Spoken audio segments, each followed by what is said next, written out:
This podcast is brought to you by the Prospect Research Institute, an online learning community. Do you ever worry if you're doing research and prospect management correctly? At the Institute, we turn researchers into fundraising intelligence assets, leading your development officers to the biggest and best donor prospects, and bringing your organization major gift success. That's where people are like, K, what do you mean K? But it's really about that point in time when the economic prospects were no longer a collectively shared reality. They started to become two very real, very tangible realities. Welcome to Prospect Research Chat Bites, a podcast by and for prospect research professionals. Hello, I'm Jennifer Filla. Today, I'm talking with Valerie Anastasio, fundraising consultant. If you're in the fundraising field, then I know you've heard about the Giving USA reports showing that donor counts are down, but giving is up. Today, Valerie is going to explain the economic background fueling that trend, the K-shaped economy. Hello, Valerie. Thank you for joining me today on Chat Bites. Hi, Jen. Thank you. It's great being here. So before we jump into our topic on the ultra wealthy today, I'm wondering if you'd be willing to share how you fell into the fundraising field and what you're doing now. Sure. Well, I'll tell you how I got into it, and then I'll tell you why I stayed. I got into it after college because I was looking for a way supplement my income. I was a musician. I was classically trained and had moved to Boston, and a classmate of mine and I had started a cabaret duo. And so we were gigging around, and I really needed a way to support myself that didn't occupy my evenings and weekends. And I had a liberal arts background, and I thought because I was an artist that arts management might be ultimately my destination. And of course, looking at jobs in arts organizations and other nonprofits, really what was most available was in the fundraising area. My first job was actually as a telemarketer for WGBH Radio and Television, calling members. They're the public radio and television station up here in Boston.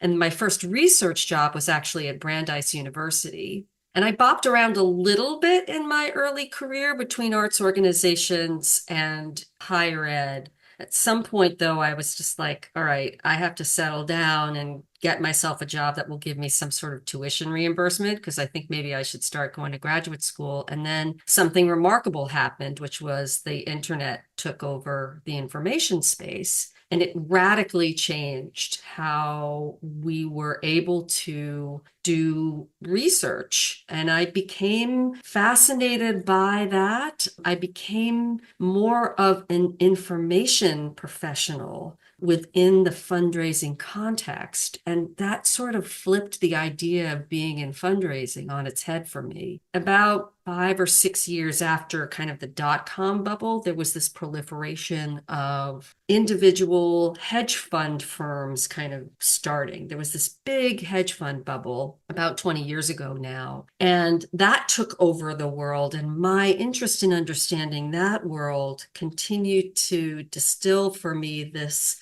constant interest and need in looking at things like technology and information and finance.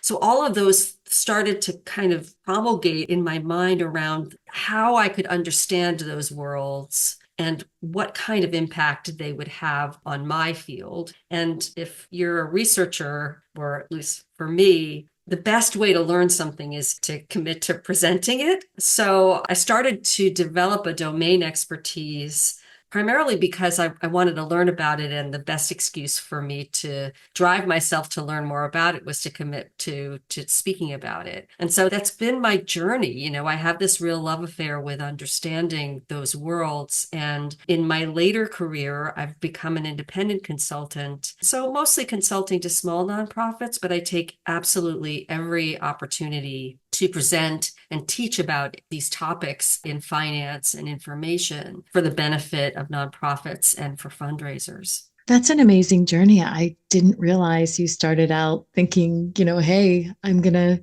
be an artist for my career. And you land up in research. That's wild. Research Yeah. and fundraising. What kind of roles have you held in fundraising?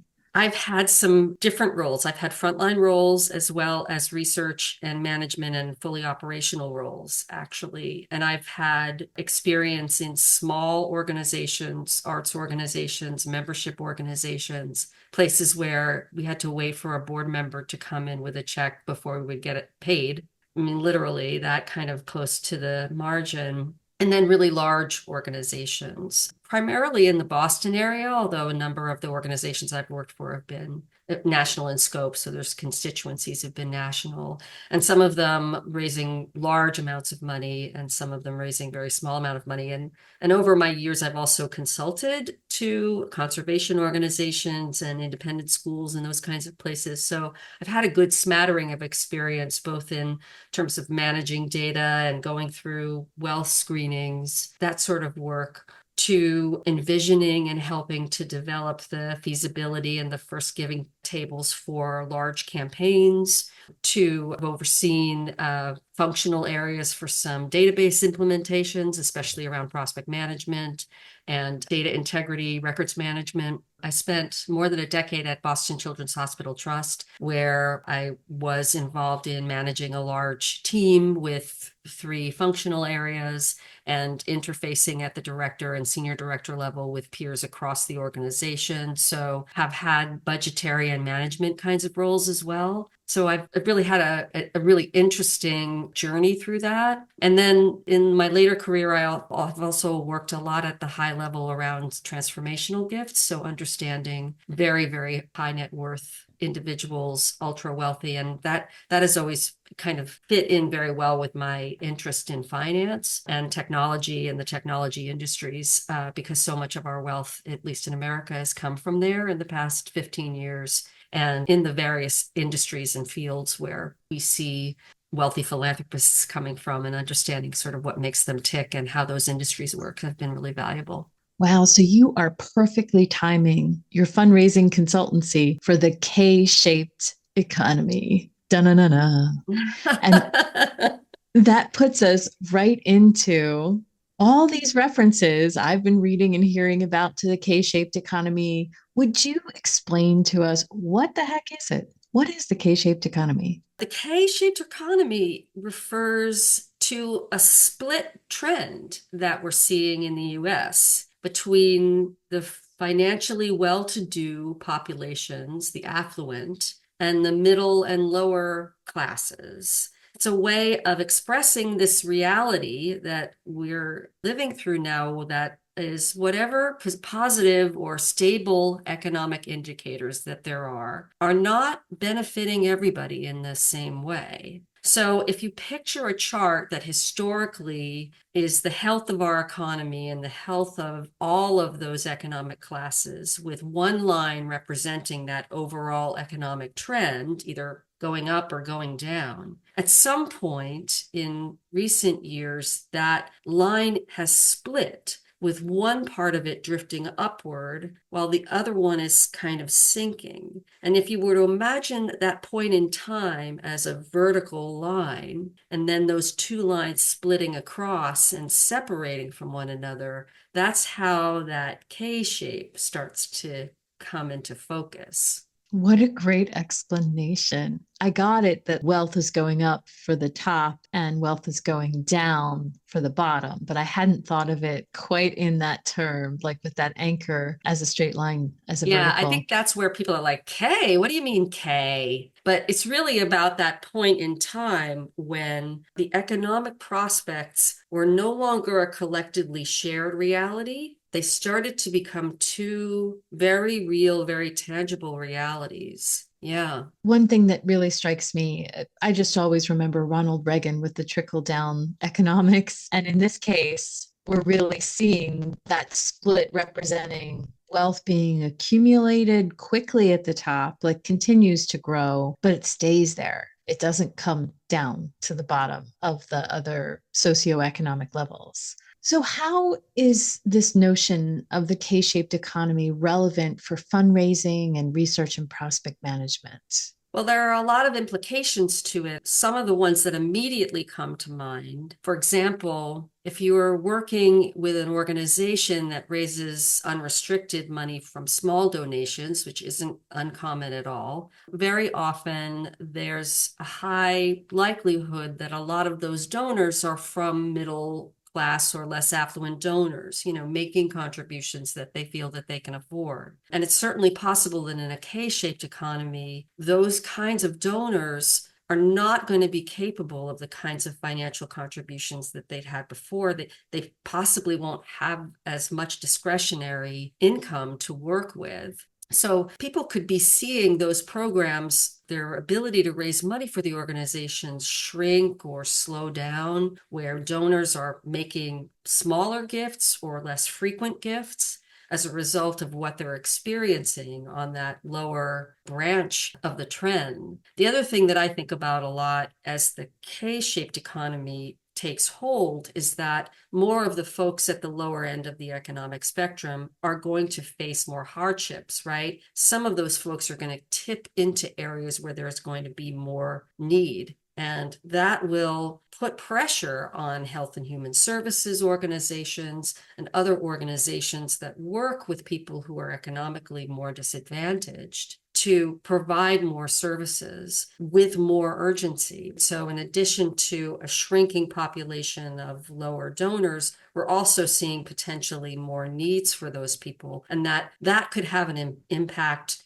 even on your upper level donors who are starting to get more repeated and more urgent calls for support from organizations that are having to react to this change in the economic situation. I think about it in a couple of ways from the fundraising perspective. For the researchers, I think there are more subtle shifts because as prospect researchers, we usually focus on the most affluent parts of our constituencies. Well, the K-shaped economy could seem kind of stable, right? That there's some real positive pieces for the affluent, that they're not really as affected. On the one hand, the stock market is still healthy. There are really high valuations. Real estate values are still high. And we see reports that people in upper classes are still spending pretty well, that those luxury industries are still okay. On the other hand, if you're working with donors who are in industries that might be impacted by the slowing down of the economy for that lower pay, so if you are researching franchise owners for retailers, or they're in residential real estate, there are some industries that are going to be adversely affected because they depend on the financial health of people in those lower classes. And that could actually affect the financial outlook of some of the folks that are the most affluent among your constituency. So it's very, very important to look at the composition and the source of wealth in the prospects that you're researching, to consider what their capacity for a large commitment might be. Even though for them as affluent people, it feels still like an up and to the right economy, they might actually depend on markets that are experiencing a downturn. So there's this sort of paradox in thinking about them. Those are the first things that come to my mind. Yeah, I hadn't thought about it. I mean, always we have to remind ourselves that individuals are individuals and we have to, regardless of some rating, evaluate them as a whole, but maybe also helping our frontline fundraisers do that as well. So even though they have one of the largest homes or they have a great second home or whatever it is that suggests and company ownership, like you said, the franchises, they still might not be feeling the same way. Like there are these tiers of wealth that happen. And if they have 100 million plus, they're just going to diversify. Like they're not going to be as affected. But we rely on a lot of major gifts below 100 million net worth. So there's certainly room to pause. I hadn't considered that. Yeah, I agree with you that we have these tiers of wealth in the society, and it's really important to see them as distinct from one another because of the way that they might be affected by what's happening in the overall economic situation. And I also agree with you that for some folks, they themselves could be looking at a very mixed picture in terms of their financial position. They might have very stable real estate. They might have a portfolio of liquid stocks or bonds that are giving them some sort of stable kind of income.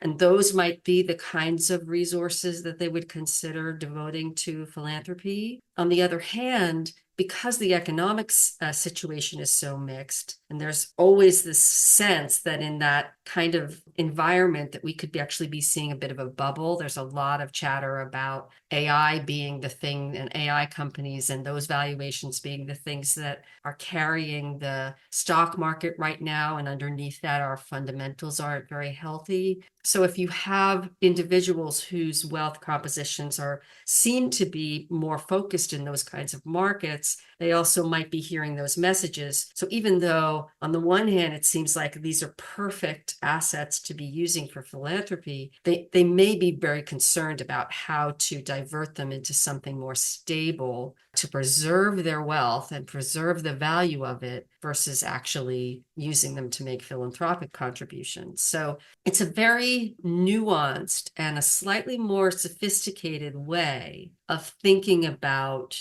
how you have to think strategically around individuals. And it's certainly important to think about the impact of this sort of mixed picture on what it will mean for people making decisions about what to do with their investments or their philanthropic commitments today. It's so interesting that you're talking about kind of giving motivations or the environment in which someone with high net worth considers philanthropy. And we know that it's already hard enough to quantify or to try to give capacity ratings to these folks because they look and behave often so differently from, you hit that 100 million mark and up, and you're really talking about very different motivations. I'm curious, how can research and prospect management best help development officers engage and solicit these wealthy prospects? Like, what kinds of things can we do on the research side to help them better understand motivations, environment for them? That is such a difficult question. You're up to it, Um, Valerie. I'm of two minds about this, Jen, because I really appreciate you asking the question. It's a great question, and it's made me think very hard. The operative word there is best. How do we best help them? And what gives me pause, probably because of my own career, is that every organization has its own complexity of culture, the existing relationships it has with their board leadership and their executive leadership, provided those are stable, right? The readiness of the organization to accept and come into conversation with individuals at this level of wealth, which is a serious thing to consider. And then the gift officer's own ability to leverage all of those different things together for engagement. That is a very, very complex and challenging picture. And none of it is within the scope of the ability of a prospect manager or a researcher to actually have impact and change it. I think that when we talk about the ultra wealthy and what is required to get them to the table, as researchers and prospect managers, it feels a lot like it's out of the realm of anything that we could do to really help our fundraisers be successful. So much of it depends on external dependencies and externalities that we can't control any better than they can. It is very important as researchers and prospect management professionals that we be very, very clear-eyed about the energy that we devote to the ultra wealthy in our prospect pools. This is super hard for the fundraisers to do because it's in their DNA to be optimistic and embrace every possibility. And their organizations want them, right, to look in every corner and chase every potentiality. They want them to know that they're like that so that they don't potentially miss anything,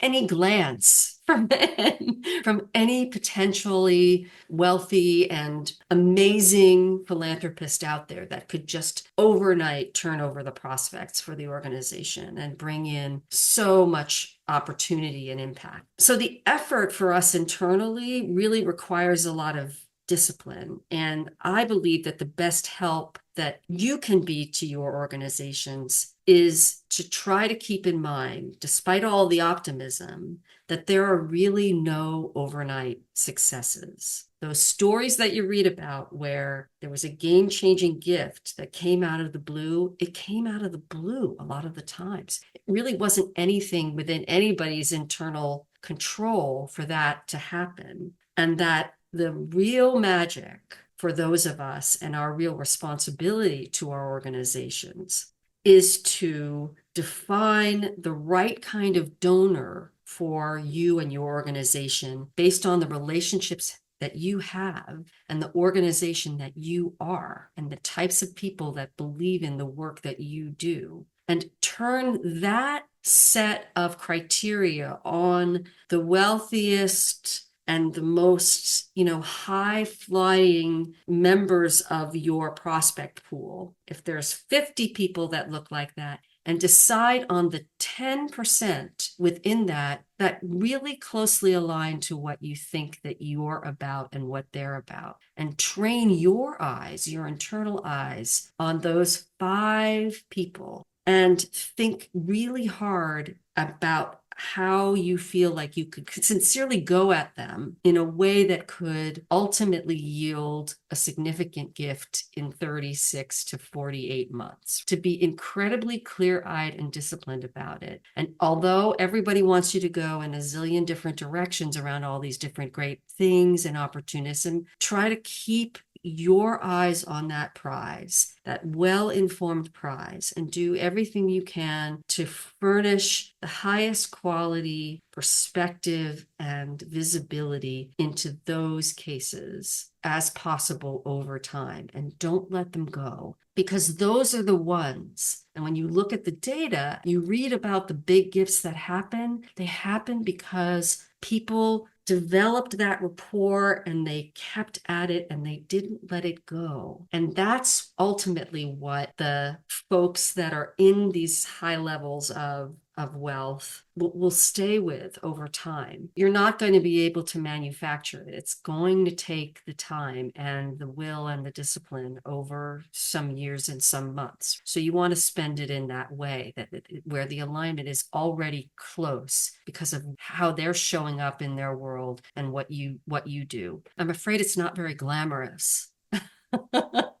Research is not always very glamorous. It becomes really, really important to know thyself, especially when it comes to these folks, because it can be very, very exciting to dream about possibilities. In a number of my jobs, and this is part of kind of the campaign work that you do, organizations that I've worked for, and in the practices that I've had within them, is that we've developed our own research and our own bespoke work on following and tracking gifts that happen to organizations that are similar to ours. We look at the size of those gifts, their purpose. We try to develop our own internal data on what we know, the age of the people, when they gave it, how long they'd already been engaged in those institutions, et cetera. And we did that as a way of being able to remind ourselves and to defend, I think, against the leadership who say, why don't you just go call up the billionaires over there, see what they'll do for you? To remind ourselves that the true work, the work that we can control and work on, is really around that kind of disciplined work with those people who are going to be contributors to us over time. I've really found that having that kind of perspective and maintaining that internal drumbeat is the thing that helps you to stay really trained on those really potentially very valuable relationships within the class of the ultra wealthy. And that, over time, every year you might evaluate that list and say, you know what, I guess we were wrong about this person. Who else is going to look like this? We're going to have to sort of let that go. So I'm not saying that that's necessarily 10% is completely stable, but that you're better off trying to find your way, branching out from where you are, than trying to find a way to attract people from outside of that. I love that. It's brilliant. Makes a lot of sense. Before I let you go, I'm wondering if you have any favorite resources that you can share where people can keep current with ultra wealthy. Ultra wealthy? Woo! Well, I very much like Inside Philanthropy, David Callahan's publication. It's a little pricey, but it's a really great resource, especially for, the Illuminati and the plutocracy. It's a sort of a shortcut into getting a general read on them. So I've liked reading his work very much and that publication very much. Generally, though, the places that I find the most insight for myself are in places like the Wall Street Journal and Bloomberg. I like to read what rich people read, what stories they're looking at and calling their advisors about. There's something helpful and very instructive for those of us in prospect research to look at those sources for information and see how they're explaining it to their audience, and letting the articles and the experts that they quote in those articles be a wayfind into other places where you might need more information. So those are the places that I would go to first and most frequently, just to keep me feeling like I'm on the pulse. Thank you so much for joining me today. Thank you for having me, Jen. This has been so much fun.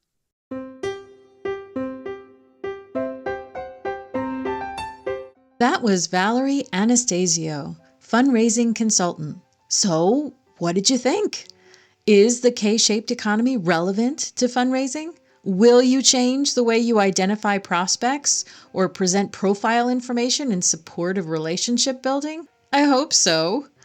As the quantifiers of organizational constituent giving capacity, we need to be able to properly rate prospects and help development officers engage and solicit major and transformational gifts. And if you're the development officer, this is your trend.